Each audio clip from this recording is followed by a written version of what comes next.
నమస్తే, welcome to mega debate. నేను సిరాజ్. మొత్తం మీద పూర్తి స్థాయిలో ఆంధ్రప్రదేశ్లో ఒంటిమిట్ట పులివెందుల జెడ్పీటీసీ ఉప ఎన్నిక సంబంధించినటువంటి పూర్తి కావడం, దాని తర్వాత జరిగినటువంటి హోరాహోరీ పరిస్థితులు మనం చూస్తున్నాం. ఈ నేపథ్యంలో 3-14 పోలింగ్ కేంద్రాలకు సంబంధించి రీపోలింగ్ నిర్వహించడం జరిగింది. రేపు దానికి సంబంధించినటువంటి ఫలితాలు రాబోతున్నాయి. ప్రస్తుతం ఈ ఎన్నిక నోటిఫికేషన్ వచ్చినప్పటి నుంచి అటు తెలుగుదేశం పార్టీ ఇటు వైసీపీకి మధ్య వాద ప్రతివాదనలు, ఘర్షణ వాతావరణం ఎక్కడికక్కడ ఒక దూకుడు ప్రవర్తించేటువంటి పరిస్థితి మాత్రం చాలా స్పష్టంగా కనబడింది. ఈ నేపథ్యంలో ఒక అసెంబ్లీ ఎన్నికకి లేకపోతే ఒక పార్లమెంట్ నియోజకవర్గానికి ఉప ఎన్నిక జరుగుతుందా అన్న చందంగా ఆంధ్రప్రదేశ్లో మాత్రం ప్రస్తుతం ఈ సిచ్యువేషన్ మాత్రం కొంతవరకు కూడా అటు టీడీపీ వైసీపీ అంత ప్రాధాన్యత ఇవ్వడానికి అవసరం ఏముంది అనేటువంటి వాదన కూడా మొదలైంది. ఈ నేపథ్యంలో మాజీ ముఖ్యమంత్రి జగన్మోహన్ రెడ్డి చేసినటువంటి వ్యాఖ్యలు మాత్రం కొంతవరకు చర్చనీయాంశంగా మారాయి. పూర్తి స్థాయిలో ఈ ఎన్నికకు సంబంధించి అధికార పక్షం పూర్తి స్థాయిలో పారదర్శకంగా జరగలేదు, దీనికి సంబంధించినటువంటి ఎన్నికను రద్దు చేయాలి అని జగన్మోహన్ రెడ్డి చెప్పడం, అటువైపు వారు ఓటమిని ఒప్పుకున్నారు కాబట్టి ఇలాంటి కామెంట్స్ చేస్తున్నారు. స్థానిక సంస్థల ఎన్నికల్లో ఇలాంటి ఘర్షణ వాతావరణం సహజంగానే ఉంటాయి కాబట్టి ఇది పూర్తి స్థాయిలో శాంతి భద్రతల అదుపులో ఉండి జరిగినటువంటి ఎన్నిక మాత్రమే అని ప్రస్తుతం టీడీపీ దగ్గర నుంచి వస్తున్నటువంటి వర్షన్. మొత్తం మీద ఒక జెడ్పీటీసీ స్థానాలకు జరిగినటువంటి ఉప ఎన్నిక అది అధికార ప్రతిపక్షాల మధ్య ఇంత చర్చనీయాంశం కావడానికి కీలకం మాజీ ముఖ్యమంత్రి సొంత నియోజకవర్గమే అనేది మాత్రం చాలా క్లియర్గా మనకు కనబడుతుంది. ఇదే అంశానికి సంబంధించి మనం మెగా డిబేట్ని ప్రారంభిద్దాం. నాతో పాటు డిబేట్లో పార్టిసిపేట్ చేస్తున్నారు గురునాథం గారు, తెలుగుదేశం పార్టీ సీనియర్ నాయకులు, అదేవిధంగా మోహన్ రెడ్డి గారు, వైసీపీ కార్యదర్శి, షేక్ సైదా గారు, కాంగ్రెస్ పార్టీ అధికార ప్రతినిధి, అదేవిధంగా నారపురాజు నరసింగరాజు గారు, విశ్లేషకులు. అందరికీ నమస్కారం అండి. గురునాథం గారు, ఎలా చూడాలంటారు ఈ ఎన్నికకు సంబంధించి? మీ పార్టీ స్టాండ్ ఏంటి? ఎన్నికలను రద్దు చేయాలనేసి ప్రతిపక్ష నేత కూడా పూర్తి స్థాయిలో చెప్తున్నటువంటి పరిస్థితి కనబడుతుంది. ఈ ప్యానెల్లో ఉన్నటువంటి అందరూ కూడా హృదయపూర్వక శుభాకాంక్షలు తెలియజేస్తా ఉన్నాను. సార్, ఒక్క అంశం ఏంటంటే గత 30 సంవత్సరాలుగా the beauty of the democracy అనేది పులివెందుల్లో లేదనేది నాకు అందరికీ తెలిసిన నగ్న సత్యం. ఈ యొక్క అంశాల మీద నేను చెప్పబోయేటువంటి ఏంటంటే ప్రధానంగా మనం ప్రజాస్వామ్యయుతంగా భారత రాజ్యాంగం ప్రకారం నడుచుకునేటువంటి ఎలక్షన్ కమిషన్ ఉంది మనకి. ఆ ఎలక్షన్ కమిషన్ నిబంధనలకు అనుగుణంగా అక్కడ నియంతలు పరిపాలన చేస్తున్నట్టుగా ఒక ఏరియాని కబ్జా చేసుకొని ఆ ప్రాంతాన్ని మొత్తం కూడా 30 సంవత్సరాలుగా ఎవ్వరూ నామినేషన్ అయినటువంటి పరిస్థితుల్లో ఈ రోజున అక్కడ మనమంతా కూడా చూసాం. ఈ రోజున ప్రజలందరూ కూడా హర్షధ్వానాలతో ముందుకు వస్తూ ఉన్నారు. ఎందుకు జగన్మోహన్ రెడ్డి గారికి ఎందుకు అంత కోపం? చంద్రబాబు నాయుడు గారు ముసలోడైపోతాడు, పక్కకి వెళ్ళిపోతాడు, ఆయన పైకి వెళ్ళిపోతాడు. ఈ రాజకీయాలు ఏంటంటే మీరు మీ బాబాయిని చంపినటువంటి దాంట్లో మీరు ఇక్కడే ఉంటారా? అయితే ఏదన్నా జీబు కింద మన నిమ్మకాయలు పెట్టినట్టుగా పెట్టి మనుషులను చంపితే ఇక్కడే ఉంటారా? రఫా రఫా రఫా రఫా అని మెడలు కోసేస్తానన్నటువంటి నీ యొక్క సంస్కృతి ఈ సమాజంలో ఎటువైపు తీసుకెళ్తా ఉంది? అంటే ప్రజాస్వామ్యం అక్కడ పరడి వెళ్ళకూడదా? అంటే అక్కడ నియంత్రణలాగా మీకు వదిలేసి ఉంచాలా? నిన్న ఎంత గొప్పగా తెలుగుదేశం పార్టీ వాళ్ళు చాకచక్యంగా, ఇంకొకటి నేను చెప్తున్నానండి, మీకు 11 సీట్లే వచ్చినాయి జగన్ గారు, పులివెందులలో 11 నామినేషన్లే వచ్చినాయి. అంటే ఫస్ట్ టైం ఇన్ హిస్టరీ ఎప్పుడు ఎవరు నామినేషన్లు వేయలేదు స్థానిక సంస్థల్లో. వన్ సైడ్గా మీరు భయపెట్టి బలవంతం పెట్టి విత్డ్రాల్ చేసి మీరు చించేసి పేపర్స్ అన్ని చేశారు. ఇప్పుడు మేము వచ్చిన తర్వాత ప్రజాస్వామ్యం ఎంత గొప్పగా ఉందంటే నామినేషన్లు వేయించాం. నామినేషన్లు వేసి ప్రభుత్వం దగ్గరుండి ఎలక్షన్ చేయించేటువంటి పరిస్థితి తీసుకొచ్చారంటే ప్రజాస్వామ్యవాదులు ప్రజలందరూ కూడా హర్షం వ్యక్తం చేస్తూ ఉన్నారు. ప్రజలందరూ కూడా జగన్మోహన్ రెడ్డి గారిని వ్యతిరేకిస్తూ ఉన్నారు. ఏంటి ఇంత అప్రజాస్వామికవాద? ఇంత ఒక ముఖ్యమంత్రి స్థాయి, ఒక ముఖ్యమంత్రిగా చేసినటువంటి స్థానిక శాసనసభ్యుడు ఈ విధమైనటువంటి స్టేట్మెంట్ ఒక జెడ్పీటీసీ కోసం. ఆయన స్థాయి ఎక్కడ? మంత్రులకి ఎమ్మెల్యేలకి కూడా నువ్వు ఇంటర్వ్యూ లేనటువంటి ప్రజాస్వామ్యంలో ఎట్లా అధికారాన్ని కోల్పోయావో, ఒక జెడ్పీటీసీ స్థాయికి దిగజారిపోయావంటే నీ నియోజకవర్గంలో నువ్వానా అన్నటువంటి పరిస్థితికి వచ్చిందంటే నువ్వు అక్కడ ఏమి చేశావు? మీరందరూ ఏమి చేశారు గత 30-50 ఏళ్ల సంవత్సరాలుగా? అంటే మీరు భయపెట్టి భయభ్రాంతులు చేసి నియంత్రణ చేసి అక్కడ మీరంతా కూడా మీ మంది మార్బలాన్ని పెట్టుకొని పీసమంచారనేది స్పష్టంగా కనపడతా ఉంది. దీనికోసం మేమంతా కూడా ప్రభుత్వం సమాయత్తమయ్యి ఫెయిర్ అండ్ ఫ్రాంక్ ఎలక్షన్స్ చాలా బ్యూటిఫుల్ డెమోక్రసీ. నిన్న జరిగినటువంటి దాన్ని కేవలం అవినాష్ రెడ్డి గారు చూడండి ఎట్లా పరిగెత్తుకుంటా పోయాడో. అసలు ఎందుకు అంత భయం ఉందండి? అసలు అతను ఏదో అనుకున్నాడంట, ఏదో మసిపూసి మారేడుకాయ చేసినట్టుగా వాళ్ళ యొక్క బ్లూ మీడియా చెప్తాది. సిబిఐ వాళ్ళు వచ్చారని చెప్పి ఇక్కడ అతను ఏదో చేయబోతున్నారని చెప్పి సగం దూరం వెళ్ళి ఎస్కేప్ అయిపోయి. అంటే ప్రజాస్వామ్యంలో మీరు అరెస్ట్ చేశారు, నువ్వు పెద్ద మనిషివి, వెళ్ళు స్టేషన్కి వెళ్ళు. మా గోపాల్ రెడ్డి గారిని కూడా అరెస్ట్ చేశారు కదా.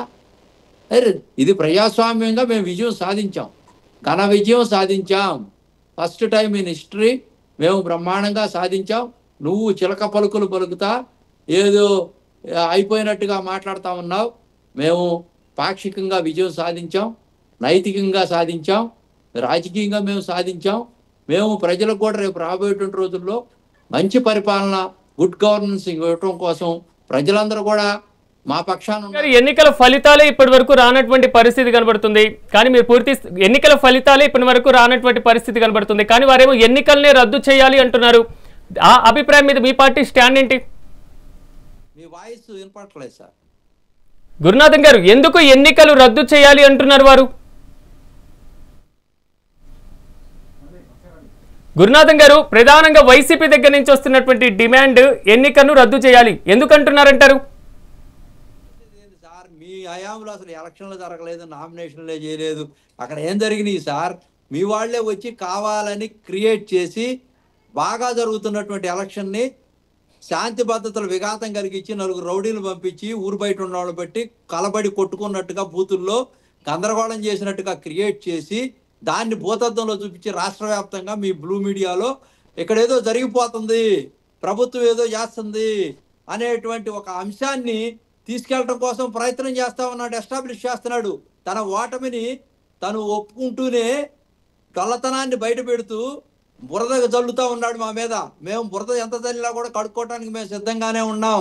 మేమైతే fair and frank free elections మేము చేస్తూ ఉన్నాం. ఈ రోజున ప్రజలందరూ కూడా మేము స్వేచ్ఛను కల్పించాం. మా గవర్నమెంట్లో బ్రహ్మాండమైనటువంటి ఎలక్షన్ జరిగిందంటే చరిత్రలో అసలు ఎక్కడ అక్కడ అనుకున్నారు పులివెందుల్లో ఏదో రక్తపాతం జరిగిపోద్ది, వన్ సైడ్ అయిపోతుంది, అది ఇది అనుకున్నారు. అసెంబ్లీ రౌడీ సినిమా చూశారు కదా, ఎప్పుడు కూడా వీళ్ళకి వ్యతిరేకంగా అక్కడ ఉన్నటువంటి భూస్వాములకి అక్కడ ఉన్నటువంటి వ్యక్తులకి వ్యతిరేకంగా అయ్యారు. అసెంబ్లీ రౌడీలో ఏ విధంగా అయితే ఒక వ్యక్తి సామాన్యుడిని ఎమ్మెల్యే చేయడం కోసం ప్రజాస్వామ్యంగా ముసలోళ్ళు అందరూ ఎగబడి ఎట్ట వేశారు, ఒక్క ఓటు ముందేసి ఎట్లా జనమంతా క్రౌడ్ ఫుల్లింగ్గా వచ్చి వేశారో, నిన్న కూడా పులివెందుల్లో సేమ్ అసెంబ్లీ రౌడీ సినిమాలో జరిగినట్టుగా జరిగింది. అంటే ఎప్పుడు ఒక పార్లమెంటు అసెంబ్లీ ఎలక్షన్స్లోనే ఓట్లు వేసేవాళ్ళు, వాళ్ళు ఎప్పుడు స్థానిక సంస్థల ఎలక్షన్లు ఎప్పుడు వేయలేదంట. వాళ్ళు ఎవరో 215 మంది ఆ నియోజకవర్గం నుంచి తీసుకెళ్లి పక్కన ఎక్కడో పెట్టారంట ల్యాండ్ పుల్లింగ్లో. అక్కడ వాళ్ళంతా ఓట్లు లేవనంటే ఎలక్షన్ కమిషన్ మన ఓట్లు కల్పించి వాళ్ళని తీసుకొచ్చి ఓట్లు వేస్తే ఫస్ట్ టైం అండి మేము ఓట్లు వేసామని చెప్పి హ్యాపీగా ఫీల్ అవుతా కూడా ప్రజాస్వామ్యంలో ఈ రోజున ప్రెస్కి స్టేట్మెంట్లు ఇచ్చారు. ఇది కదా ప్రజాస్వామ్యం అంటే, ఇది కదా పరిపాలన అంటే. మేము అందులో కూడా అసలు జగన్మోహన్ రెడ్డి గారు ఎంత దిగజారినటువంటి స్టేట్మెంట్లు ఇస్తూ ఉన్నారంటే అసలు అతను స్థాయి దిగజారిపోయింది. పులివెందులు కూడా రేపు గెలవలేకపోతాడు, అసెంబ్లీ కూడా అతను ఎక్కడ కూడా గెలిచే పరిస్థితులు లేడు. ఇప్పటిదాకా కూడా వాళ్ళ రౌడీజాన్ని బట్టబయలు చేసి జనాలకు చూపించి సమాజం మొత్తం కూడా వీళ్ళ తరిమి కొట్టాలనే ఒక ఆలోచనతో ఉన్నారు. ఎలక్షన్స్ బైపోల్ జరగాల, బైపోల్ జరిగినటువంటి దాంట్లో ఎలక్షన్స్ రద్దు చేయాలనేటువంటి మాట ఎస్టాబ్లిష్ చేయడం కోసమే నిన్న రౌడీలంతా కూడా పురిగొల్పాడు. శాంతి భద్రతలకు విఘాతం కల్పించడం కోసం ప్రయత్నం చేశాడు. అక్కడ ఉన్నటువంటి పోలీసు వ్యవస్థ కూడా చాలా చక్కగా వీళ్ళ యొక్క రౌడీజాన్ని 30 సంవత్సరాల నుంచి ఉన్న దాన్ని కూడా పేచమణిచి నారా తీసి. గురునాథన్ గారు ఒకసారి వైసీపీ వర్షన్ తీసుకొని మళ్ళీ మీ దగ్గరకు వచ్చేటువంటి ప్రయత్నం చేస్తాను. ఎస్ మోహన్ రెడ్డి గారు ఏమంటారు? పూర్తి స్థాయిలో ఓటమి భయం పట్టుకుంది కాబట్టి ఎన్నికలను రద్దు చేయాలి అంటున్నారు అని అంటున్నారు, మీరేమంటారు? ఇప్పుడు మొగుడిని కొట్టి మొగసాలు ఎక్కినట్టు తెలుగుదేశం పార్టీ వాళ్ళకు చేతగాక ఓటమిని అంగీకరించడానికి ఇష్టపడక ఓడిపోతాం కదా పులివెందులు అనే ఆలోచనలో భాగంగా వాళ్ళు ఇష్టానుసారంగా పోలీసులను పెట్టి వాళ్ళు ఇష్టానుసారంగా రౌడీలను పెట్టి ఆ రౌడీజం చేసి డామినేషన్ చేసి ఆడ రిగ్గింగ్ చేసుకొని క్యూలో మొత్తం ఓటర్లు కాదండి ఉండేది, రౌడీలు. పులివెందులకు వచ్చినటువంటి అనేక ప్రాంతాల రౌడీలు, ఆ రౌడీలను ఒక్కొక్కరిగా మా నాయకుడు జగన్మోహన్ రెడ్డి గారు ఈ రోజు వీడియోలో చూపించారు. వీడియోలో ఇలా కళ్ళు కనిపిస్తాయో కనిపించవో తెలియదు, కానీ దాన్ని చూసుకుంటే బాగా తెలుస్తుంది. పంచాయతీ సర్పంచులు, మార్కెట్ యార్డ్ మాజీ చైర్మన్లు, వార్డు మెంబర్లు, ఇలాంటి వ్యక్తులు వివిధ ప్రాంతాల నుండి వచ్చినటువంటి వ్యక్తుల పేర్లతో సహా చూపించడం జరిగింది. వీళ్ళు వచ్చి దొంగ ఓట్లకు వచ్చినారు, వీళ్ళందరూ దొంగ ఓట్లకు వచ్చినారు. సాక్షాత్తు కలెక్టర్ ట్విట్టర్లో పెట్టుకుంటే వాళ్ళు ఏమని ఇది బ్రహ్మాండంగా జరిగిందని ఆ పేరును ఆ ఊరును మళ్ళీ జగన్మోహన్ రెడ్డి గారు చూపించిన తర్వాత దాన్ని రద్దు చేసినారు, ట్విట్టర్ నుండి తొలగించుకున్నారు. అంటే ఇంత దిగజారిపోయి నడుస్తున్నటువంటి ఈ వ్యవస్థను, ఇంత దిగజార్చినటువంటి ఈ వ్యవస్థను 45 సంవత్సరాల అనుభవం కలిగినటువంటి నాయకుడు, 15 సంవత్సరాలు ముఖ్యమంత్రిగా పనిచేసినటువంటి నాయకుడు, ఆఫ్టర్ ఆల్ ఒక జెడ్పీటీసీ కోసం 3,000 మంది పోలీసులు, 3,000 మంది రౌడీలు, ఈ 10 కోట్లు ఒక్కొక్క జెడ్పీటీసీకి 10 కోట్లు ఖర్చు పెట్టి డామినేషన్ చేసి ఎస్సీ ఎస్టీ అట్రాసిటీ కేసులు పెట్టి 500 మంది మా కార్యకర్తలను, మా ఏజెంట్లను వాళ్ళ మీద బైండ్ ఓవర్ కేసులు పెట్టించి, వాళ్ళను రౌడీ షీటర్లు పెట్టించి వాళ్ళ మీద దాడులు చేసి, ఒక ఎమ్మెల్యేని, ఒక గ్రంథాలయ చైర్మన్ భర్తను సజీవ దహనానికి ప్రయత్నం చేసి 5 బండ్లు కాల్చి ఇష్టం వచ్చినట్టు దిగజారిపోయి వీళ్ళు కూడా గొప్పలు చెప్పుకుంటున్నారు. సజీవ దానం చేయడానికి వచ్చినటువంటి ఈ గొప్ప పెద్ద మనుషులు కూడా గొప్పలు చెప్పుకుంటున్నారు. వీళ్ళు అంటున్నారు ఏదేదో మేము చేస్తున్నాం, ఏదేదో చేస్తుంటే జనాలు హర్షం వ్యక్తం చేస్తున్నారని. తీసుకొని వచ్చిన స్లిప్పులు, ఓటు స్లిప్ తీసుకొని వచ్చి మాకు ఎన్నిక జరగాలి, మాకు ఎన్నిక జరగాలి, మాకు ఎన్నిక జరగాలి, మా ఎన్నికను మా ఎన్నిక ఇక్కడ రద్దు చేసి మాకు స్వేచ్ఛగా ఎన్నిక జరిపించండి అని ఇప్పుడు ఈ రోజు నిన్న కూడా ధర్నాలు చేస్తున్నారు. సాక్షాత్ పోలీసుల కాళ్ళు పట్టుకున్నారండి. అయ్యా పోలీసులు, మీరు బతికించండి ప్రజాస్వామ్యాన్ని, మా ఓటును మేము వేసుకొనివ్వండి, మేము దళితులము, మేము ఎస్సీ ఎస్టీలము, మాకు సంబంధించినటువంటి ఓటును కూడా దౌర్జన్యంగా చేసుకున్నారు. ఈ దౌర్జన్య పరులు మా నియోజకవర్గంలోకి వచ్చి ఇతర ప్రాంతాలకు సంబంధించిన వాళ్ళు వచ్చి మమ్మల్ని ఇంట్లో నుండి బయటికి రానికుండా రాత్రి మా ఇళ్ళ దగ్గర కూర్చొని వాళ్ళు మందులు తాగి డిన్నర్లు తిని మమ్మల్ని బెదిరించి ఇంట్లో నుండి బయటకు వచ్చి మిమ్మల్ని చంపుతాం, తంతాం, కొడతామని చెప్పి బెదిరించి, తర్వాత కేసులు పెట్టిస్తామని బెదిరించి మమ్మల్ని ఓటుకే రానికుండా చేసి మా ఓటు వేసుకున్నారని చెప్పి ఈ రోజుకు కూడా మొరబెట్టుకుంటున్నారు. వీళ్ళేదో గొప్పగా చెప్తున్నారు, 35 సంవత్సరాల నుండి మేము ఘనకార్యం చేసినాం, మాలాంటి ఘనకార్యం చేసినటువంటి వ్యక్తులు భారతదేశంలో ఏ రాష్ట్రంలో లేరు అని. 45 సంవత్సరాల అనుభవం ఉన్నటువంటి వ్యక్తి 15 సంవత్సరాలు ముఖ్యమంత్రిగా పనిచేశారు. ఆ 15 సంవత్సరాలు ఇంట్లో కూర్చున్నారా? ఆ 15 సంవత్సరాలు ఎక్కడ పోటీ చేయలేదా? ఆ 15 సంవత్సరాల్లో తెలుగుదేశం పార్టీ పులివెందులలో ఎక్కడ పోటీ చేయలేదా? 2 ఎమ్మెల్సీలు అదే ప్రాంతం నుండి గెలిచినదే మర్చిపోతున్నారా? మరి మేము అనుకుంటే ఆ ఎమ్మెల్సీలు గెలిచే వల్ల, మీరు గెలిపించుకునే వల్ల 1995లో ముగ్గురు జెడ్పీటీసీలు తెలుగుదేశం పార్టీ తరఫున గెలిచిండేది, అది గుర్తు పెట్టుకోలేదా? అక్కడ వేంపల్లి సతీష్ రెడ్డి గతంలో తెలుగుదేశం పార్టీ నుండి ఎంపీపీ అయినాడు, అది గుర్తు లేదా? ఇష్టం వచ్చినట్టు నోరుందని ఏది బుద్ధి పెడితే అది మాట్లాడుకుంటా, ఏది ఇష్టమైతే అది మాట్లాడుకుంటా వీళ్ళు మసిపూసి మారేడుకాయ చేయడానికి ప్రయత్నం చేస్తున్నారు. జనాలు బాగా గమనించినారు. దీంట్లో చంద్రబాబు నాయుడు గారి 40 సంవత్సరాల అనుభవం కింద పడిపోయింది. ఇంతవరకు చంద్రబాబు నాయుడు గారిని ఒక రకంగా అనుకున్నారు, కానీ ఈ ఎన్నిక చూసిన తర్వాత చంద్రబాబు నాయుడు గారు ఇంత దిగజారిపోతారా? చంద్రబాబు నాయుడు గారు భారత రాజ్యాంగాన్ని, భారత ప్రజాస్వామ్యాన్ని గౌరవించారా? మోహన్ రెడ్డి గారు, ఎస్ ఎస్, నేను కాంగ్రెస్ పార్టీ వర్షన్ తీసుకొని మళ్ళీ వస్తాను. ఎస్ ఎస్ సైదా గారు, నమస్తే అండి. ఏంటి ఈ 2 ఉప ఎన్నికకి సంబంధించి ఒకవైపు ఏమో ప్రతిపక్షం దగ్గర నుంచి రద్దు చేయాలనేటువంటి ఆలోచన, వాదన వస్తుంది. అధికార పార్టీ మాత్రం పులివెందుల ప్రజలు ఇక్కడి నుంచి భయాందోళన నుంచి బయటపడబోతున్నారు అంటున్నారు. కాంగ్రెస్ పార్టీ స్టాండ్ ఏంటి? సిరాజ్ గారు, నిన్న జరిగినటువంటి ఎన్నికలకు సంబంధించి పులివెందుల, ఒంటిమిట్ట ఈ 2 జడ్పీటీసీ స్థానాలకు ఉమ్మడి కడప జిల్లా గత ముఖ్యమంత్రి జగన్మోహన్ రెడ్డి గారు ప్రాతినిధ్యం వహించినటువంటి పులివెందుల నియోజకవర్గంలో పులివెందుల జడ్పీటీసీ ఎన్నికలు చాలా ప్రతిష్టాత్మకంగా జరిగాయి. 2 పార్టీలు కూడా బాహాబాయిగా మరి దిగి రంగంలోకి ఎలక్షన్లని అపహాస్యం చేసినట్లుగా కాంగ్రెస్ పార్టీ భావిస్తాము. కాంగ్రెస్ పార్టీ అభ్యర్థులు కూడా ఇక్కడ పులివెందుల్లో, అటు ఒంటిమిట్టలో పోటీ చేసినటువంటి ఘటన మీ అందరికీ తెలిసిందే. అక్కడ 11 మంది, ఇక్కడ 11 మంది నామినేషన్ పరిస్థితి మనం చూసాం. అయితే ఈరోజు ఈ 2 పార్టీలు కూడా ప్రజాస్వామ్యాన్ని గురించి, రాజ్యాంగాన్ని గురించి మాట్లాడుతూ ఉంటే నాకు నిజంగా దెయ్యాలు వేదాలు వల్లించినట్లుగా అనిపిస్తూ ఉంది. It's clear. ఎందుకంటే గత ప్రభుత్వంలో జగన్మోహన్ రెడ్డి గారు 2019 నుంచి 24 వరకు ఆయన ముఖ్యమంత్రిగా చేసినటువంటి కాలంలో స్థానిక సంస్థల ఎన్నికల్లో ఏ విధంగా నామినేషన్లు కూడా వేయించనీయకుండా ప్రతిపక్ష పార్టీలని ఆ రోజు ఇబ్బంది పెట్టారో మనం చూసాం. అన్నీ ఏకాగ్రీవమే. 90% ఎంపీటీసీలు, జెడ్పీటీసీలు, సర్పంచులు, మున్సిపల్ కార్పొరేషన్ చైర్మన్లు, మున్సిపల్ కౌన్సిలర్లు డివిజన్ అధ్యక్షులు వీళ్ళందరూ కూడా ఎన్నికైనటువంటి పరిస్థితి మనం చూసాం. అంతకంటే తలకాయలు పగలగొట్టి పోలింగ్ బూత్లు ఆక్రమించి అలాంటి ఘటనలు మనం చూసాం. అయితే ఈరోజు తెలుగుదేశం వాళ్ళు ఏదో మాట్లాడుతూ ఉన్నారు, వీళ్ళ పరిస్థితి కూడా ఇంతే సేమ్.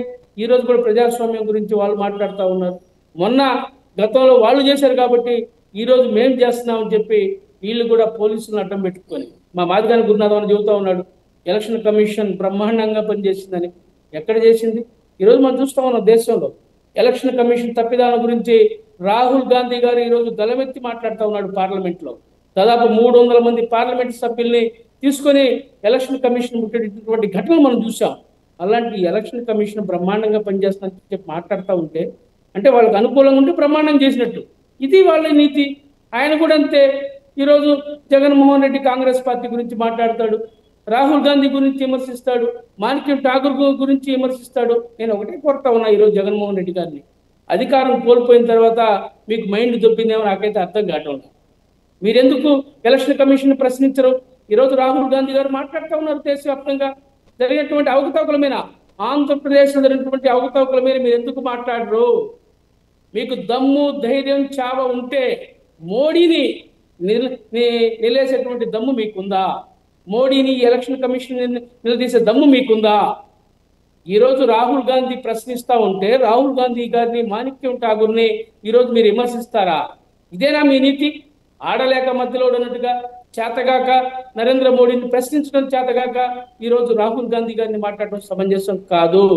దయచేసి నేను ఒకటే కోరుతా ఉన్నా, గౌరవ మాజీ ముఖ్యమంత్రి జగన్మోహన్ రెడ్డి గారు ఆలోచన చేసి మాట్లాడని చెప్పి కోరుతా ఉన్నా. మీ ఇష్టానుసారంగా మాట్లాడటం, మా మీద బురదలటం సమంజసం కాదు. మీకు చేత అయితే తెలుగుదేశం వాళ్ళు మీరు చూసుకోండి, వైసీపీ తెలుగుదేశం వాళ్ళు మా మీద పడతారు ఆడలేక మధ్యలో ఉన్నట్టుగా. ఇది కరెక్ట్ కాదు.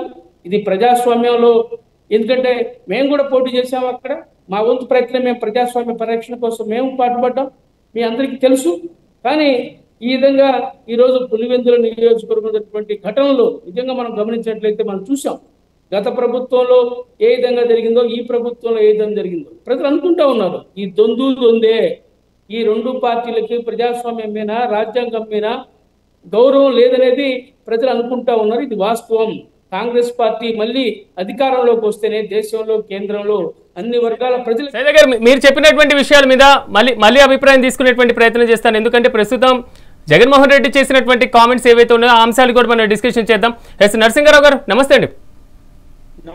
ఒకవైపు ఎన్నికలు ప్రశాంతంగా జరిగినాయి అంటున్నారు, మరోవైపు పూర్తి స్థాయిలో ఎన్నికల్ని రద్దు చేయాలి అంటున్నారు. ఇది అధికార విపక్షాల మధ్య వస్తున్నటువంటి ప్రధాన అంశం. మీ స్టాండ్ ఏంటి, మీ విశ్లేషణ ఏంటి దీని మీద? సమీర్ గారు, మీకు ప్యానల్లో ఉన్నటువంటి 3 పార్టీలకు సంబంధించినటువంటి ప్రతినిధులకి శుభ సాయంత్రం. సహజంగా బై ఎలక్షన్ అనగానే అది ఎక్కడైనా ఎప్పుడైనా కొంత ఉత్కంఠభరితంగా ఉంటుంది, మామూలుగా సాధారణ ఎన్నికలతో పోలిస్తే. కారణం ఏంటంటే ప్రభుత్వ పాలనలో ప్రభుత్వ వ్యతిరేకత అనేటువంటిది ప్రజలు ఆ ఎన్నిక ద్వారా ప్రభుత్వానికి తెలియజెప్తారు. దీని ద్వారా రాబోయేటువంటి ఎన్నికల కోసం ప్రభుత్వం కొంత అలర్ట్నెస్ అయ్యేటువంటి అవకాశం ఉంటుంది. సో మన రాష్ట్రం ఆంధ్రప్రదేశ్కి సంబంధించినంత వరకు తీసుకున్నట్లయితే తెలుగుదేశం పార్టీ పుట్టక ముందు, తెలుగుదేశం పార్టీ పుట్టిన తర్వాత, అంటే 1983 నుంచి మనం తీసుకున్నట్టే సుమారుగా 42 ఇయర్స్ అయింది ఇప్పటికి. ఈ 42 ఇయర్స్ లో తెలుగుదేశం ఉన్నప్పుడు కొన్ని ఉప ఎన్నికలు వచ్చాయి, కాంగ్రెస్ ఉన్నప్పుడు కొన్ని ఉప ఎన్నికలు వచ్చాయి, ఇటు వైఎస్ఆర్సీపీ ఉన్నప్పుడు కొన్ని ఉప ఎన్నికలు వచ్చాయి, బీఆర్ఎస్ ఉన్నప్పుడు ఉప ఎన్నికలు వచ్చాయి. అంటే మొత్తం కంబైన్డ్ స్టేట్ గురించి మాట్లాడుతున్నాం. ఈ ఉప ఎన్నికల్లో మనం ఈ మధ్య కాలంలో లాస్ట్ ఒక 15 ఇయర్స్ మనం తీసుకున్నట్లయితే మొట్టమొదటిసారిగా కాంగ్రెస్ పార్టీకి సంబంధించినటువంటి ఎమ్మెల్యేలు 15 మందో 18 మందో రాజీనామా చేసి వైఎస్ఆర్సీపీ పార్టీ స్థాపించినప్పుడు వాళ్ళ యొక్క శాసనసభ్యత్వాలకు రాజీనామా చేసి తిరిగి ఎన్నికలకు వెళ్ళారు. ఆ ఎన్నికలకు వెళ్ళినప్పుడు కూడా మనం అందరం కూడా ఒక 10 రోజుల పాటు చాలా ఉత్కంఠంగా దాని మీదనే చర్చించుకున్నాం. ఆ ఫలితం ఎట్లా ఉంటుందో మనకు ముందుగానే ఎక్స్పెక్ట్ చేశాం కాబట్టి ఫలితం భిన్నంగా ఏమీ రాలేదు. అట్లాగే తెలంగాణలో తెలంగాణ రాష్ట్ర సాధన కోసం పార్టీకి రాజీనామా చేసిన వాళ్ళందరూ మళ్ళీ బై ఎలక్షన్స్కి వెళ్ళడం, ఇట్లా ఈ సీన్లు 2 సీన్లు చూసాం. ఈ 2 సీన్లలో తర్వాత మనకు రాష్ట్ర విభజన జరిగిన తర్వాత మొట్టమొదటిసారిగా మనకు కొంత ఒక జలక్ ఇచ్చినటువంటి ఎన్నిక అంటే మనం దాన్ని దుబాకా చెప్పుకుందాం.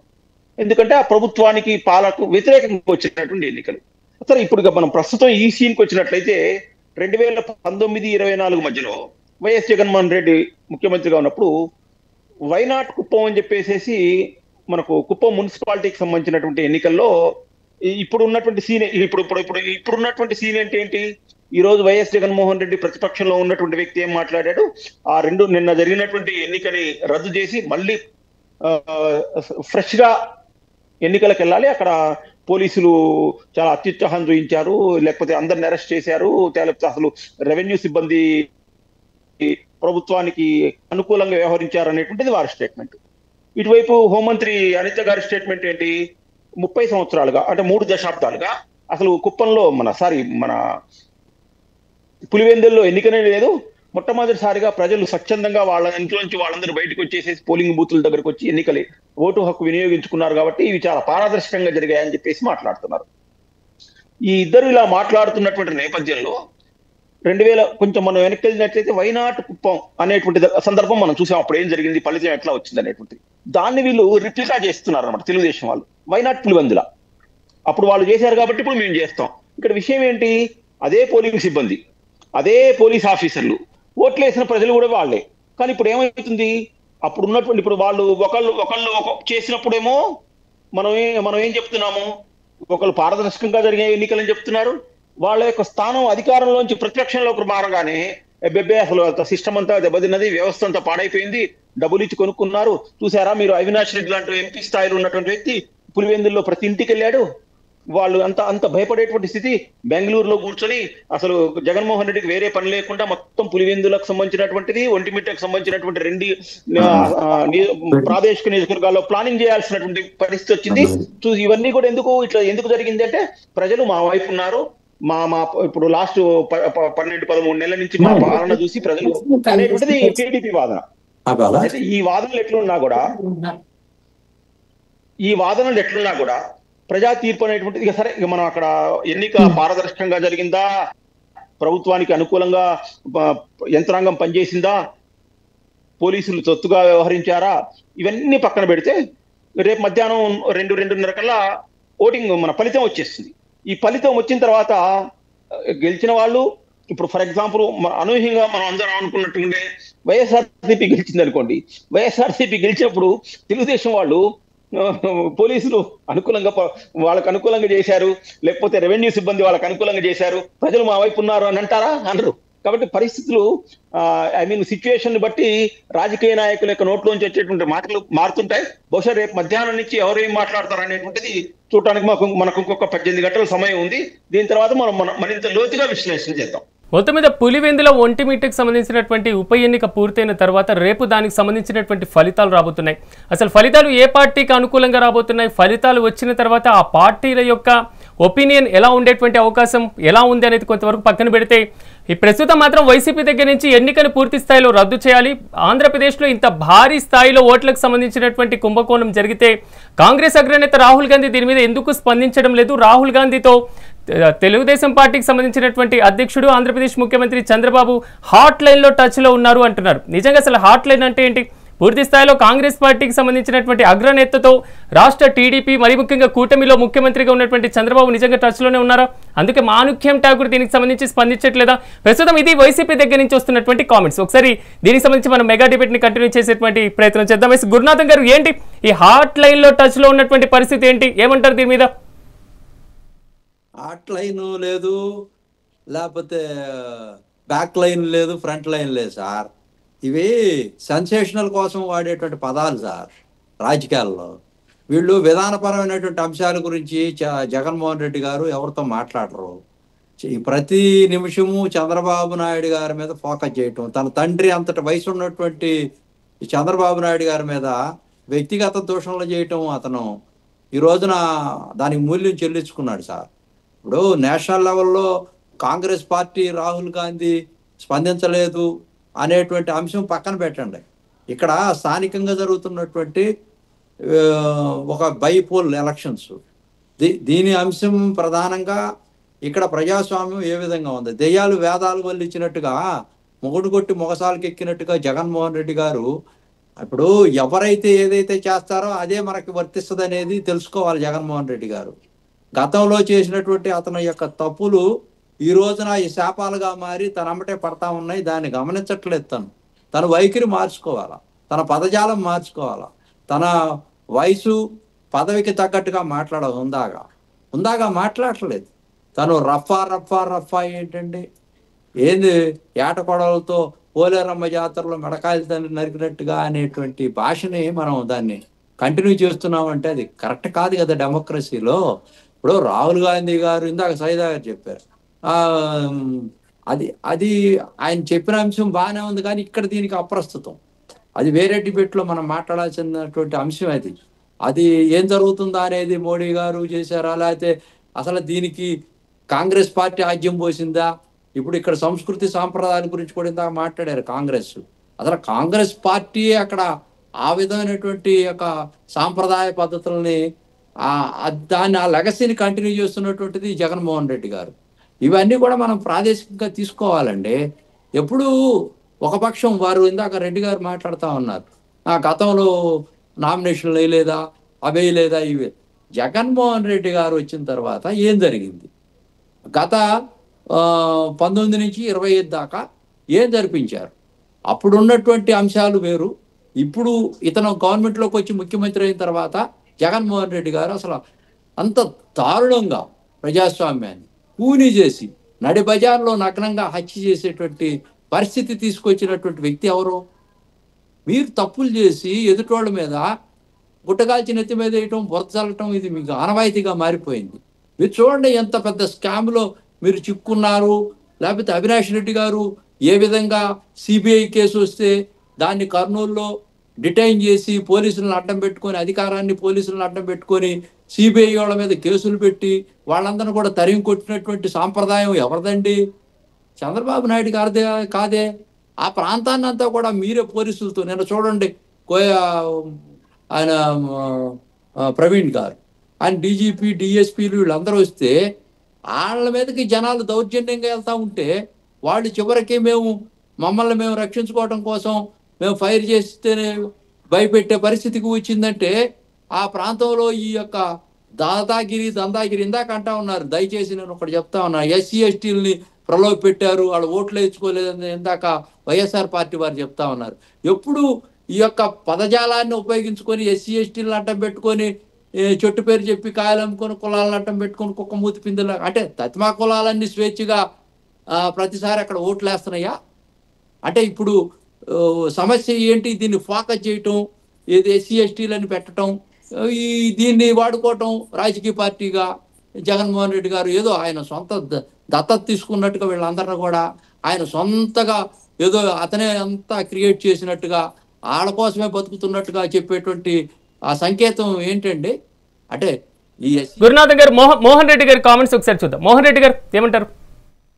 దీన్ని ఈ హాట్ లైన్ అనేది ఏమి లేదు సార్, దీంట్లో హాట్ లైన్ లేదు. జాతీయ లెవెల్లో జగన్మోహన్ రెడ్డి ఇప్పుడు గురునాథన్ గారు ఒక్క నిమిషం మీ కామెంట్స్ సంబంధించి మోహన్ రెడ్డి గారి దగ్గర నుంచి ఆ వర్షన్ తీసుకునేటువంటి ప్రయత్నం చేస్తారు. నాకు హాట్ లైన్ వర్షన్ కూడా కావాలి ప్రస్తుతం దానికి సంబంధించి.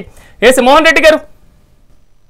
హలో, గురునాథ్ గారికి తెలుసు కాబట్టి ఆ విషయంలో పాపం బయటపడితే బాగుండదనే ఉద్దేశంలో భాగంగా సైతా గారు ఏదో చెప్తున్నారు, దానికి ఆన్సర్ ఇప్పుడు కాదులే మళ్ళీ మాట్లాడుతూ ఉంటారు. పక్కా అందరికీ తెలిసిపోయింది, వీళ్ళు ఈవీఎంలలో గెలిచినామనేది దేశం రాష్ట్రం మొత్తం అందరికీ తెలిసిపోయింది. లాస్ట్కు అమెరికాలో ఉన్నటువంటి ట్రంప్ గారు కూడా నరేంద్ర మోడీ గారికి బటన్ చేతిలో పట్టుకుని ఒత్తితే పడతావు కింద అన్నట్టు రెడీ చేసి పెట్టుకున్నాడు. కాబట్టే మనం యుద్ధంలో కూడా అక్కడ ఫెయిల్ అయ్యి వెనక్కి వచ్చి కూర్చున్నాం ఇంట్లో. నోరు ఎత్తకుండా రాత్రికి రాత్రి సైలెంట్గా కూర్చున్నాం. కాబట్టి వీళ్ళు దేశవ్యాప్తంగా వీళ్ళ మీద మొత్తం అభియోగాలు ఉన్నాయి. కాబట్టి వీళ్ళు ఆంధ్రప్రదేశ్లో ఒక ప్రత్యేకమైనటువంటి ఒరబడి సృష్టించి ఆంధ్రప్రదేశ్లో జగన్మోహన్ రెడ్డి గారికి విపరీతమైనటువంటి క్రేజ్ వస్తున్నప్పుడు ఈ క్రేజ్ను ఏదో విధంగా డ్యామేజ్ చేయాలి. ఈ డ్యామేజ్ చేయడంతో పాటు మనం ఈవీఎంలతో గెలిచినామని అంటున్నారు కదా, ఇప్పుడు బ్యాలెట్ పేపర్ కదా, ఈ బ్యాలెట్ పేపర్లో కూడా గెలిచినాం అనిపించుకోవాలంటే ఈ పని చేయాలా? దీన్ని ఎటు తిరిగి గెలవాలని కేవలం చంద్రబాబు నాయుడు గారు జమ్మలమడుకు వచ్చి తెలుగు బీజేపీకి సంబంధించినటువంటి ఎమ్మెల్యేతో మీటింగ్ పెట్టి ఆ మీటింగ్ లో బ్రహ్మాండంగా ఇల్లుద్దరు రహస్యంగా మాట్లాడుకొని నీకు కావాల్సింది నీకు, నాకు కావాల్సింది నాకు, ఏం చేస్తావో నాకు తెలియదు, ఇక్కడ గెలిపించాలని ఒక క్యాండిడేట్ తో 10 కోట్ల రూపాయలు ఒక జెడ్పీటీసీకి 10 కోట్ల రూపాయలు ఒక జెడ్పీటీసీకి ఏర్పాటు చేసి ఆ గ్రామాల్లోనే పూర్తి స్థాయిలో కొనాలని చూస్తే అక్కడ జనాలు ఒప్పుకోనప్పుడు ఇతర ప్రాంతాల నుండి రౌడీలను తెచ్చి ఆ రౌడీలను ఇళ్లలో పెట్టించి ప్రతి ఒక్కరిని బెదిరించి ఇక్కడ కీలకమైనటువంటి అంశం ఏంటంటే రేపు ఫలితాలు మీకు అనుకూలంగా రాబోతున్నాయని మీరు భావిస్తున్నారా, లేదా ప్రతికూలంగా ఉండేటువంటి అవకాశం ఉందని మీరు ఆలోచిస్తున్నారా? ఓటు వేసింటే మేము ఇటు కాలర్ ఎగేసుకొని చెప్పిందాం, ఓటు వేసింటే కాలర్ ఎగేసుకొని చెప్పింది మేము గెలుస్తున్నామని. ఓటు పోలీసులు రౌడీలు వేసినారండి. మా వాళ్ళన్న ఎవరి ఫలితాలు వచ్చిన తర్వాత మీరు గెలుస్తామన్నంత ధీమా వ్యక్తం చేస్తున్నారు కాబట్టి మళ్ళీ మీరు గెలిస్తే ఎన్నిక రద్దు చేయాలన్నటువంటి మీ కామెంట్స్ మీద మీరు ఉంటారా, అదే స్టాండ్ తీసుకుంటారా? రౌడీలను పెట్టి ఓటు వేసుకున్నారు, మీరు దౌర్జన్యం చేసినారు, మీరు పోలీసులతో ఓటు వేయించుకున్నారు, మీరు ఇవన్నీ చేసినారు కాబట్టి నిజంగా మీరు మీకు దమ్ము ధైర్యం ఉంటే మీరు పులివెందులో ఖచ్చితంగా గెలుస్తామని చెప్పుకోదలుచుకుంటే కేంద్ర బలగాలు తెచ్చి అక్కడ పెట్టండి, నిష్పక్షపాతంగా ఎన్నికలు జరిపియండి. మీకు వాస్తవాలు కావాలంటే సీసీ ఫుటేజీలు తీసుకోండి, సీసీ ఫుటేజీల్లో ఎవరెవరు ఏ ఏ ప్రాంతాల నుండి వచ్చి ఓటు వేసినారో వాటిని పరిశీలించండి. పరిశీలించిన తర్వాత మీరు నిజంగా అది తేలి తర్వాతనే మీరు ఎన్నిక జరపండి. ఆ ఎన్నికల్లో గెలిచిన తర్వాత శబాస్ బాబు అని మేమంటాం, మీరు కాదు. అక్కడ గెలిపించుకోండి, అది పద్ధతి. కానీ ఇదేందయ్యా ఇది? ఈ వయసులో 75 సంవత్సరాల వయసు కలిగినటువంటి చంద్రబాబు నాయుడు గారు ఆఫ్టర్ ఆల్ ఒక పులివెందుల్లో 10,601 ఓటు కోసం ఇంత కక్కుర్తిపడి ఇంత దౌర్భాగ్యమైనటువంటి పరిస్థితి తెచ్చుకోవడమే కాకుండా జగన్మోహన్ రెడ్డి గారిని టార్గెట్ పెట్టి రకరకాల ఏంటంటే గతంలో నామినేషన్ వేసేటువంటి పరిస్థితి కూడా లేదు, నామినేషన్ కి అవకాశం కూడా లేదు. ఇప్పుడు పులివెందుల ప్రజలందరూ కూడా భయం నుంచి బయటపడుతున్నారు అంటున్నారు.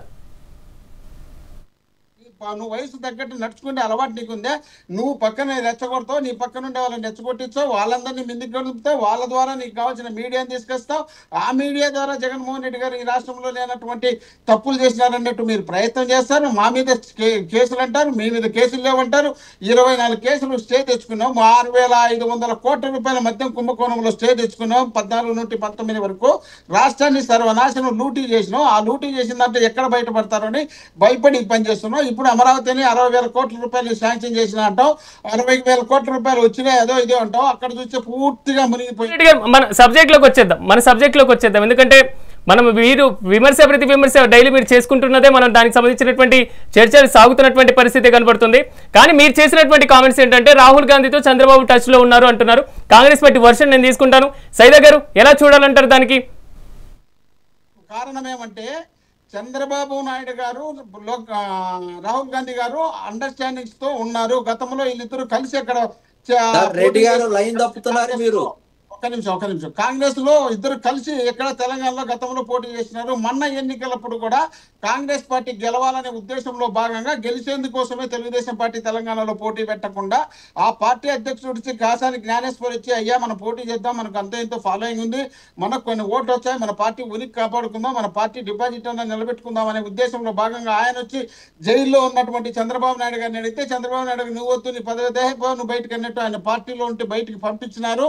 అంటే అక్కడ ఈ రేవంత్ రెడ్డి గారు గెలవాలనే ఉద్దేశంలో భాగంగా చేసినటువంటి ప్లాన్ మాత్రమే. కాబట్టి వీళ్ళకున్న అవగాహన మేరకు వీళ్ళు ఖచ్చితంగా మళ్ళీ ఎప్పుడైనా అవకాశం వచ్చే చంద్రబాబు నాయుడు గారు పోయి మళ్ళీ రాహుల్ గాంధీతో కలుస్తాడు, రాహుల్ గాంధీకి సపోర్ట్ చేస్తాడు, రాహుల్ గాంధీ నాయకత్వాన్ని బలపరుస్తాడనే నమ్మకంతోనే వాళ్ళు ఉన్నారు. కాబట్టి వీళ్ళిద్దరూ ఆ విధంగా ఉన్నారు. కాబట్టి ఆంధ్రప్రదేశ్ సంబంధించినటువంటి పిసిసి అధ్యక్షురాలు షర్మిలమ్మ గారు ప్రతి సబ్జెక్ట్ లోనూ ఆంధ్రప్రదేశ్ లో ఉన్నటువంటి వైఎస్ఆర్ కాంగ్రెస్ పార్టీని మాత్రమే టార్గెట్ పెట్టుకుంటారు. మీరు వినే ఉంటారు మోహన్ రెడ్డి గారి కామెంట్స్. పూర్తి స్థాయిలో కాంగ్రెస్ పార్టీతో చంద్రబాబు నాయుడు టచ్ లో ఉన్నారు. తెలంగాణలో అందుకే సంబంధించినటువంటి ఎన్నికల్లో పోటీ చేయడం దూరం పెట్టేశారు.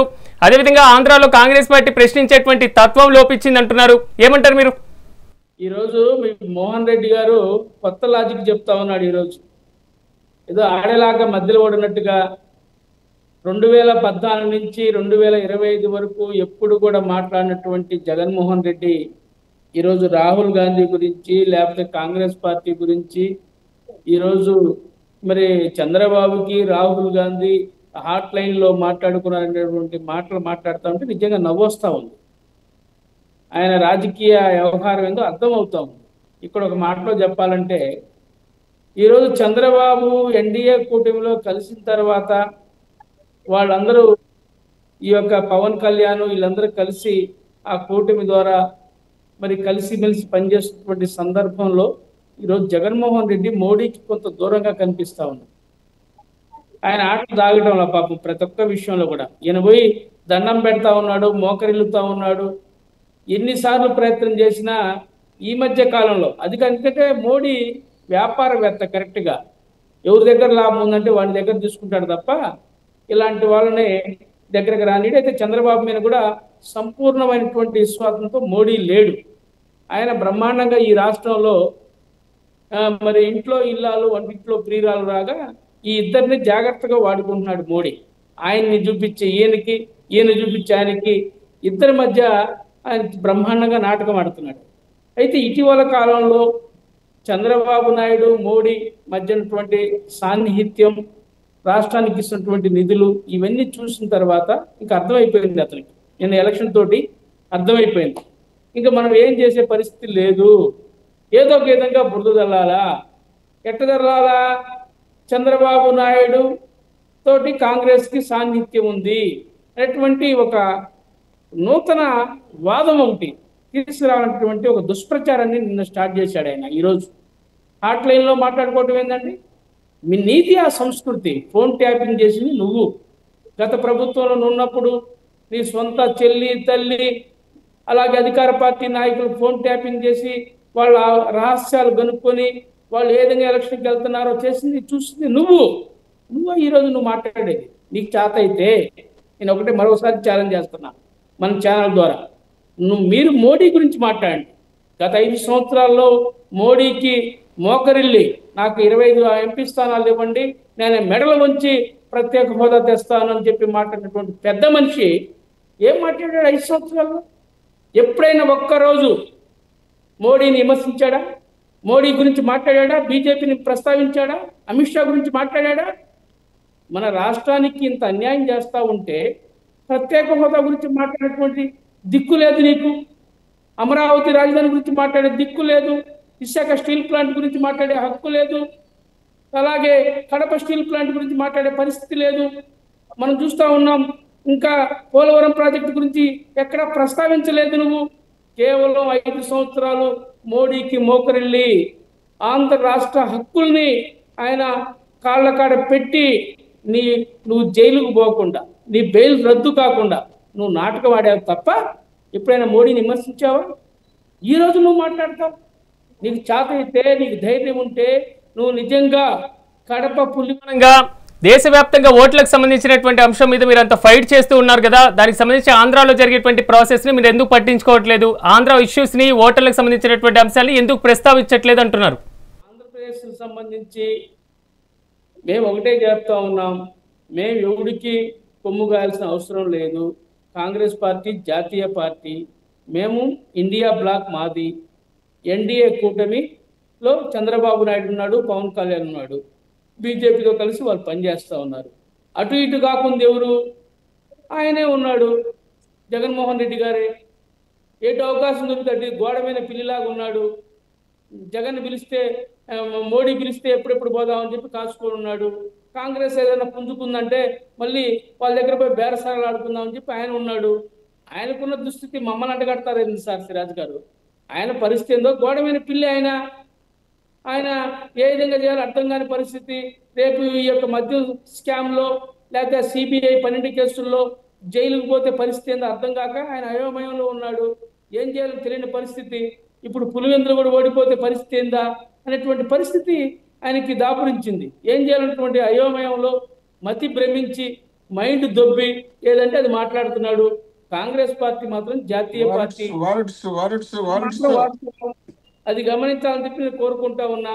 దయచేసి రాజశేఖర రెడ్డి గారి బిడ్డగా ఇప్పుడు దాకా మిమ్మల్ని ఆదరించారు ప్రజలు.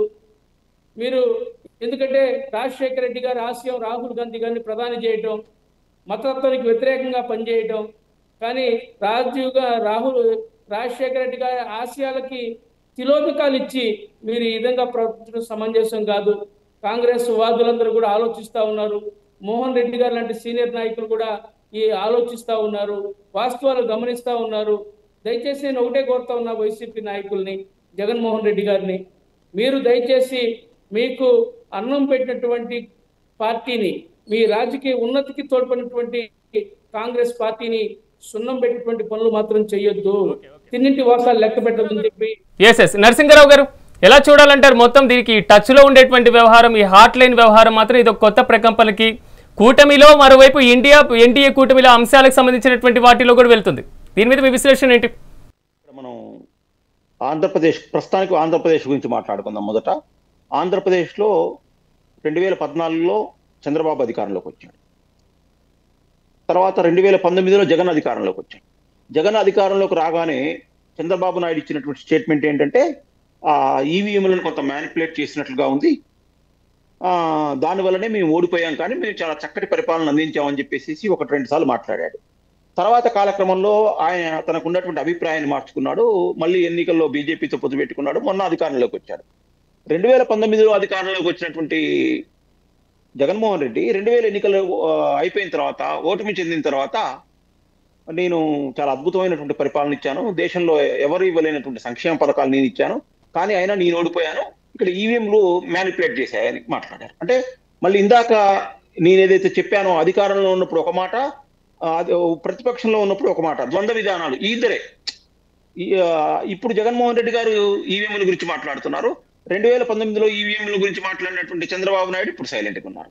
కాబట్టి ఇక్కడే మనకు అర్థమవుతుంది, ఇది ఈవీఎంల ద్వారా జరిగినటువంటి అధికార మార్పిడి కాదు, ప్రజల్లో సహజంగా ఉండేటువంటి ప్రభుత్వ వ్యతిరేకత వల్ల అయి ఉండొచ్చు అనేటువంటిది. కారణం ఏంటంటే నేను ఈ కన్క్లూజన్కి ఎందుకు వస్తున్నా అంటే, సరిగా ఈవీఎంల దగ్గరికి వద్దాం. నిజంగానే ఈవీఎంలు మార్చగలుగుతారా?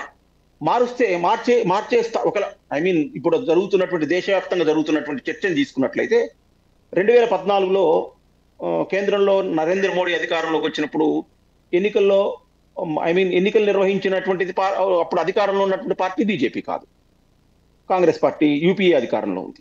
తర్వాత జరిగినటువంటి అనేక రాష్ట్రాల్లో ఉప ఎన్నికలు రాష్ట్ర అసెంబ్లీకి సంబంధించినటువంటి ఎన్నికలు చూసుకున్నట్లయితే తెలంగాణ తీసుకోండి, తమిళనాడు తీసుకోండి, కర్ణాటకలో తీసుకోండి, కేరళ తీసుకోండి, వెస్ట్ బెంగాల్ తీసుకోండి, హిమాచల్ ప్రదేశ్ తీసుకోండి, రాజస్థాన్ తీసుకోండి, ఇట్లా ఢిల్లీ తీసుకోండి, అనేక రాష్ట్రాల్లో రాష్ట్ర అసెంబ్లీలకు బీజేపీ ఓడిపోయింది. అసలు అన్నిటికంటే ముఖ్యమైనటువంటి విషయం ఏంటంటే పశ్చిమ బెంగాల్లో మనందరం ఎన్నికల విశ్లేషకులు, తర్వాత మీడియా, తర్వాత రాజకీయ పార్టీలకు సంబంధించినటువంటి వాళ్ళు చాలా నువ్వా నీనా అనేటువంటి రకమైనటువంటి పోటీ జరుగుతుంది. బీజేపీ అధికారంలోకి వస్తుంది, మమతా బెనర్జీ ఓడిపోతుంది అనేటువంటిది మనం చూసాం. ఎగ్జిట్ పోల్ కూడా కొంచెం అటు ఇటుగా అట్లాగే వచ్చింది. కానీ తుది ఫలితం మనం అనుకున్నట్లు అందరి అంచనాలని తలదండుతూ వచ్చినటువంటి ఫలితం మమతా బెనర్జీ అధికారంలోకి వచ్చింది. నిజంగానే ఈవీఎంలే మ్యానిపులేట్ చేసినట్లయితే అంత టైట్ ఫైట్ తీసుకొచ్చి ఎందుకు ఓడిపోతారు? ఇప్పుడు 2024 కూడా తీసుకున్నట్లయితే ఈవీఎంలను మ్యానిపులేట్ చేసుకుంటే 272 రాణిస్తారు, కానీ ఈ తెలుగుదేశం మీద ఆధారపడటమా, లేకపోతే ఇంకోళ్ళ మీద మన శివసేన మీద ఆధారపడటమా, లేకపోతే నితీష్ కుమార్ మీద ఆధారపడటమా, ఒకళ్ళు ఆధారపడేటట్లుగా బొటాబొటీ మెజారిటీ వస్తుందా, అట్లా తెచ్చుకుంటారా? కాబట్టి ఇవన్నీ కూడా ఈ ఊహాగానాలన్నింటినీ కూడా రాబోయే రోజుల్లో ఎన్నికల సంఘం సమాధానం చెప్పాలి, లేకపోతే ఎన్నికల నరసింహారావు గారు ఆ నేషనల్ ఇష్యూ కాబట్టి పూర్తి స్థాయిలో ఇంకో ప్రధానమైనటువంటి అంశం ఏంటంటే, అసలు నిజంగా ఈ ఉప ఎన్నికను రద్దు చేసేటువంటి అవకాశం కనిపిస్తుందా? ఒకవేళ రద్దు చేయాలంటే ఎలాంటి నిబంధనలు కావాలి? ప్రస్తుతం అలాంటి సిచ్యువేషన్ ఉందా? ఏంటంటే నా క్వశ్చన్, మీ క్వశ్చన్ ప్రస్తుతం పులివెందుల ఉప ఎన్నికను రద్దు చేయాలని వైసీపీ అంటుంది. అసలు రద్దు చేయాలి అంటే ఉండేటువంటి నిబంధనలు ఏంటి? ఇందాక మళ్ళీ మనం చెప్పుకున్నాం, ఎన్నిక జరిగింది, ఎన్నికను రద్దు చేసేటువంటిది ఎవరు? ఎన్నికల కమిషన్. రాష్ట్ర ఎన్నికల కమిషన్, అది ఎంపీటీసీ జెడ్పీటీసీ ఎన్నికలు కదా.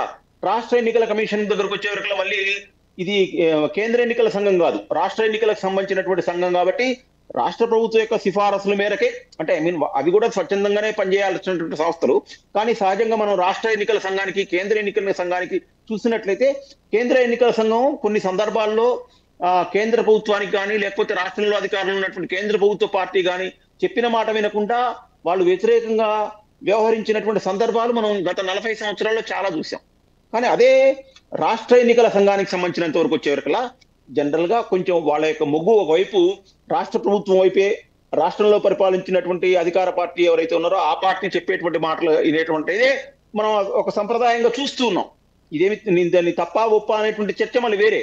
ఇట్లా చూస్తున్నటువంటి సమయంలో కేవలం 2 గ్రామాలకు సంబంధించినటువంటి 2 పోలింగ్ బూత్లకు సంబంధించినటువంటి దానికి బై ఎలక్షన్ ఇవాళ ఉప ఎన్నికలు జరుగుతాయి, మళ్ళీ రీపోలింగ్ జరిగినటువంటి నేపథ్యంలో మొత్తం ఆ మండలానికి సంబంధించినటువంటి ఎన్నికను రద్దు చేసి మళ్ళీ కొత్తగా పెడతారు అనేటువంటిది అది మనం అంతా అది హాస్యాస్పదమే అని అనుకోవచ్చు. దేనికంటే వాళ్ళు ఆల్రెడీ ఇప్పటికే ఇప్పుడు ఇందాక మనకు రెడ్డి గారు చెప్పినట్లుగానే ఉన్నారు, నిజంగా అక్కడ పోలింగ్ జరిగి ఉన్నట్లయితే మేము గెలిచేవాళ్ళం అన్నారు. అంటే వాళ్ళు ఇండైరెక్ట్ గా మనకి ఇప్పుడు మన డిబేట్ లోనే ఓటమిని అంగీకరిస్తున్నారు. అంటే మా ఏరియా ఏదైతే ఉందో మాకు సంబంధించినటువంటి ప్రజలు ఎవరు వచ్చి ఓట్లు వేయలేదు, ఆల్రెడీ ప్రభుత్వం అక్కడ బలవంతంగా వేసుకుంది అని చెప్పేసి. అంటే ఇక్కడ మనకి ఏం తెలుస్తుంది, టీడీపీ గెలవబోతుంది అనేటువంటిది. అయితే ఈ ఎన్నికలు కేవలం ఇప్పుడు జరుగుతున్నటువంటి పులివెందుల్లో ఒంటిమిట్ట పులివెందులకు సంబంధించినటువంటి జెడ్పీటీసీ ఎన్నికలు మళ్ళీ 2029కి సంబంధించినటువంటి అసెంబ్లీ ఎన్నికలకు దీనికి దానికి కొలమానం ఏం లేదు. ఇప్పుడు గెలిచినా ఓడినా పెద్దగా రాష్ట్ర ప్రభుత్వానికి వచ్చేటువంటి ఉపయోగం లేదు. ఇప్పుడు గెలిచి మళ్ళీ అప్పుడు జనరల్ ఎలక్షన్స్ లో ఓడిపోవచ్చు, లేకపోతే ఇప్పుడు ఓడిపోయి అప్పుడు గెలవచ్చు. కాబట్టి వెంటనే ఒక 2-3 నెలల తర్వాతనే మన ప్రజల యొక్క ఆలోచనలు, అభిప్రాయాలు, మూడ్లు మారిపోతున్నటువంటి నేపథ్యంలో ఇంకో 4 సంవత్సరాలు 3 సంవత్సరాలు 8 నెలల పాటు జరిగేటువంటి ఎన్నికల మీద దీని ప్రభావం ఉంటుందా అంటే ఉండనుగాక ఉండదు. కారణం ఏంటంటే ఈలోపు చెప్పినటువంటి విధంగా ఎలాగ ముందుకెళ్లబోతుంది, రేపు ఫలితాలు ఎలా రాబోతున్నాయి అనేది మాత్రం ప్రజలందరూ కూడా వేచి చూడాల్సినటువంటి ఉత్కంఠ నెలకొన్నటువంటి పరిస్థితి కనబడుతుంది. ఈరోజు మెగా డిబేట్లో నాతో పార్టిసిపేట్ చేసినటువంటి గురునాథం గారికి, మోహన్ రెడ్డి గారికి, సైదా గారికి, నరసింగరావు గారికి ప్రత్యేకంగా కృతజ్ఞతలు తెలియజేస్తూ మొత్తం మీద పులివెందుల ఒంటిమిట్ట ఉప ఎన్నికలు మాత్రం రాష్ట్ర వ్యాప్తంగా రేపు ఫలితాల కోసం వేచి చూస్తున్నటువంటి పరిస్థితి. ఈ నేపథ్యంలో ఒకవైపు వైసీపీ, మరోవైపు టీడీపీ ప్రతిష్టాత్మకంగా తీసుకున్నాయి కాబట్టి రేపు ఫలితాలు ఎలా ఉండబోతున్నాయి అనేది మాత్రం అందరూ కూడా కీలకంగా చూస్తున్నటువంటి సిచ్యువేషన్ కనబడుతుంది. ఇది వాళ్ళ మెగా డిబేట్. రేపు డిబేట్లో మళ్ళీ కలుద్దాం. చూస్తూనే ఉండండి మెగా నైన్ టీవీ.